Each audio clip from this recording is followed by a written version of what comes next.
आज का first word है काबू पाना। काबू पाना अपने डर पे, कोई आपका डर है उस पर आपने काबू पा लिया। वैसे काबू पाना को इंग्लिश में कहा जाता है ओवरकम। ओवरकम मतलब काबू पाना। और नेक्स्ट है दबाव डालना। दबाव डालना किसी पर कुछ करने के लिए। वैसे दबाव डालना को इंग्लिश में कहा जाता है प्रेशराइज। प्रेशराइज मतलब दबाव डालना। और नेक्स्ट है स्वागत करना। स्वागत करना अतिथि का। वैसे स्वागत करने को इंग्लिश में कहा जाता है वेलकम मतलब स्वागत करना। और नेक्स्ट है हस्तक्षेप करना या दखल देना किसी की प्राइवेट लाइफ में। वैसे हस्तक्षेप करना या दखल देना इसे कहा जाता है इंग्लिश में मेडल। मेडल मतलब हस्तक्षेप करना या दखल देना। और नेक्स्ट है बदतर होना या बिगड़ना स्थिति का। वैसे बिगड़ना या बदतर होना को इंग्लिश में कहा जाता है डिटीरियोरेट मतलब बदतर होना या बिगड़ना। और नेक्स्ट है मुंह फुलाना। मुंह फुलाना या रूठ जाना। आपने कुछ कह दिया किसी से और वो मुंह फुला लिया। वैसे मुंह फुलाना को इंग्लिश में कहा जाता है सल्क। सल्क मतलब मुंह फुलाना। और नेक्स्ट है सहारा लेना। सहारा लेना किसी बुरी चीज का मजबूरी में आके। वैसे इस सहारा लेना को इंग्लिश में कहा जाता है रिजॉर्ट। रिजॉर्ट मतलब सहारा लेना। और नेक्स्ट है गला घोटना। गला घोटना किसी का। वैसे गला घोटना को इंग्लिश में कहा जाता है थ्रॉटल। थ्रॉटल मतलब गला घोटना। और नेक्स्ट है घृणा करना। अत्यधिक घृणा करना इसका मतलब है नफरत करना। वैसे घृणा करना को इंग्लिश में कहा जाता है डिस्पाइज।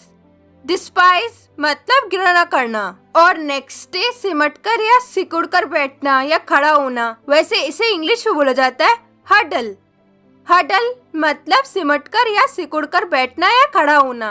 और नेक्स्ट है समझौता करना। समझौता करना किसी से। वैसे समझौता करना को इंग्लिश में कहा जाता है कॉम्प्रोमाइज। कॉम्प्रोमाइज मतलब समझौता करना। और नेक्स्ट है अनाज को पछाड़ना या फटकना। वैसे अनाज पछाड़ना को इंग्लिश में कहा जाता है विनो। विनो मतलब अनाज पछाड़ना। और नेक्स्ट है हिलना डुलना तेजी से। वैसे हिलना डुलना को इंग्लिश में कहा जाता है विगल मतलब हिलना डुलना तेजी से। और नेक्स्ट है मुंह मोड़ना किसी से मुंह मोड़ना। वैसे मुंह मोड़ना को इंग्लिश में कहा जाता है शन। शन मतलब किसी से मुंह मोड़ना। और नेक्स्ट है बदनाम करना किसी को बदनाम करना। वैसे बदनाम करना को इंग्लिश में कहा जाता है डिफेम। डिफेम मतलब बदनाम करना। और नेक्स्ट है बह निकलना। बह निकलना या उबड़ना। जैसे पानी उमड़ रहा है या बह निकल रहा है पूरा भर जाने के कारण। वैसे बह निकलना या उमड़ना को इंग्लिश में कहा जाता है ओवरफ्लो। ओवरफ्लो मतलब बह निकलना या उमड़ना। और नेक्स्ट है इशारा करना। इशारा करना वैसे इशारा करना को इंग्लिश में कहा जाता है जेस्चर मतलब इशारा करना। और नेक्स्ट है उल्लंघन करना। उल्लंघन करना जैसे ट्रैफिक के रूल का आप उल्लंघन कर देते हो या कानून के नियमों का उल्लंघन करना। वैसे उल्लंघन करना को इंग्लिश में कहा जाता है वायलेट। वायलेट मतलब उल्लंघन करना। और नेक्स्ट है अंदाजा लगाना या अनुमान लगाना। वैसे अंदाजा या अनुमान लगाने को इंग्लिश में कहा जाता है सरमाइज। सरमाइज मतलब अनुमान लगाना या अंदाजा लगाना। और नेक्स्ट है खतरे में डालना या संकट में डालना किसी को या किसी चीज को। वैसे खतरे में डालना को इंग्लिश में कहा जाता है जेपरडाइज। जेपरडाइज मतलब खतरे में डालना। और नेक्स्ट है लुढ़क जाना। लुढ़क जाना जैसे यहाँ पे बुक का ढेर लगा हुआ है और वो लुढ़क जाए। वैसे लुढ़क जाना को इंग्लिश में कहा जाता है टॉपल। टॉपल मतलब लुढ़क जाना। और नेक्स्ट है बधाई देना किसी को किसी बात के लिए बधाई देना। वैसे बधाई देने को इंग्लिश में कहा जाता है फेलिसिटेट या फिर आप बोल सकते हो कॉन्ग्रेचुलेट। दोनों का मतलब होता है बधाई देना। और नेक्स्ट है गोद लेना। गोद लेना किसी बच्चे को कानूनी तरीके से। वैसे गोद लेना को इंग्लिश में कहा जाता है अडॉप्ट। अडॉप्ट मतलब गोद लेना। और नेक्स्ट है दया करना। दया करना या तरस खाना किसी पर। वैसे दया करना या तरस खाना को इंग्लिश में कहा जाता है पिटी। पिटी मतलब दया करना या तरस खाना। और नेक्स्ट है पश्चाताप करना किसी बुरे काम के लिए। वैसे पश्चाताप करना को इंग्लिश में कहा जाता है रिपेंट। रिपेंट मतलब पश्चाताप करना। और नेक्स्ट है हंसी मजाक करना। हंसी मजाक करना वैसे हंसी मजाक करना को इंग्लिश में कहा जाता है बैंटर। बैंटर मतलब हंसी मजाक करना। और नेक्स्ट है प्रदर्शित करना किसी वस्तु को या सार्वजनिक प्रदर्शन करना। वैसे प्रदर्शन करना या प्रदर्शित करना इसे कहा जाता है इंग्लिश में एग्जिबिट, या फिर आप बोल सकते हो डिस्प्ले। दोनों का मतलब होता है सार्वजनिक प्रदर्शन करना या प्रदर्शित करना। और नेक्स्ट है कमजोर बनाना किसी चीज को या किसी को। वैसे कमजोर बनाना को इंग्लिश में कहा जाता है वीकन।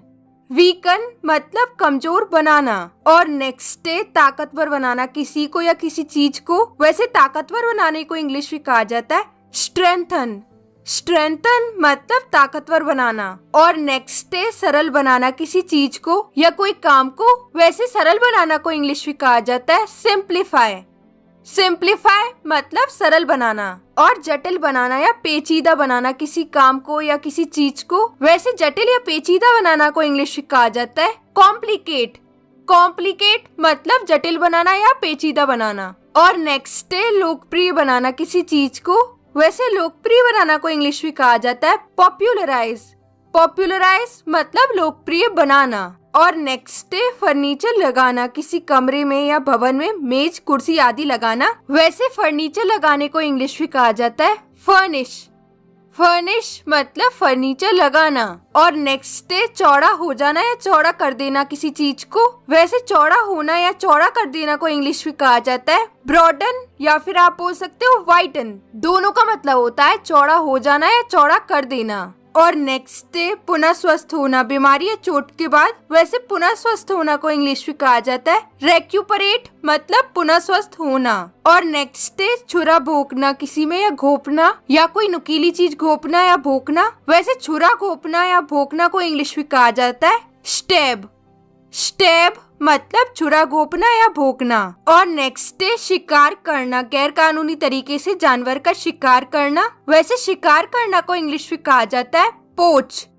पोच मतलब शिकार करना गैर कानूनी तरीके से। और नेक्स्ट है वादा डालना किसी के काम में या रुकावट डालना। वैसे वादा डालना या रुकावट डालना इसे कहा जाता है इंग्लिश में हिंडर। हिंडर मतलब रुकावट डालना या बाधा डालना। और नेक्स्ट है पहचानना किसी को पहचानना। वैसे पहचानना को इंग्लिश में कहा जाता है रिकॉग्नाइज। रिकॉग्नाइज मतलब पहचानना। और नेक्स्ट है धब्बा लगना या दाग लगना जो आसानी से साफ ना हो सके। वैसे धब्बा या दाग लगने को इंग्लिश में कहा जाता है स्टेन। स्टेन मतलब धब्बा लगना या दाग लगना।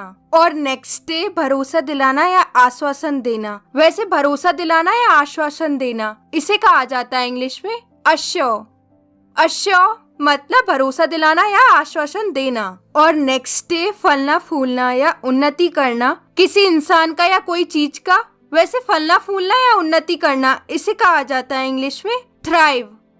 थ्राइव मतलब फलना फूलना या उन्नति करना। और नेक्स्ट है हेरा फेरी करना। हेरा फेरी करना बेईमानी से लाभ पाने के लिए किसी हिसाब में हेरा फेरी करना। वैसे हेरा फेरी करना को इंग्लिश में कहा जाता है फिडल मतलब हेरा फेरी करना। और नेक्स्ट है भारी गिरावट आना प्राइसेस में किसी चीज की या फिर इकोनॉमिक एक्टिविटी में भारी गिरावट आना। वैसे भारी गिरावट आना को इंग्लिश में कहा जाता है स्लम्प मतलब भारी गिरावट आना। और नेक्स्ट है जोर लगाना। जोर लगाना ढक्कन या दरवाजे को खोलने के लिए। वैसे जोर लगाना को इंग्लिश में कहा जाता है प्राइस।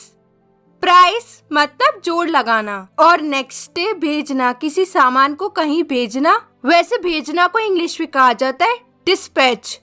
डिस्पैच मतलब भेजना। और नेक्स्ट है कागजों को बांधना या जोड़ना स्टेपलर से। तो कागजों को बांधना या जोड़ना को कहा जाता है इंग्लिश में स्टेपल।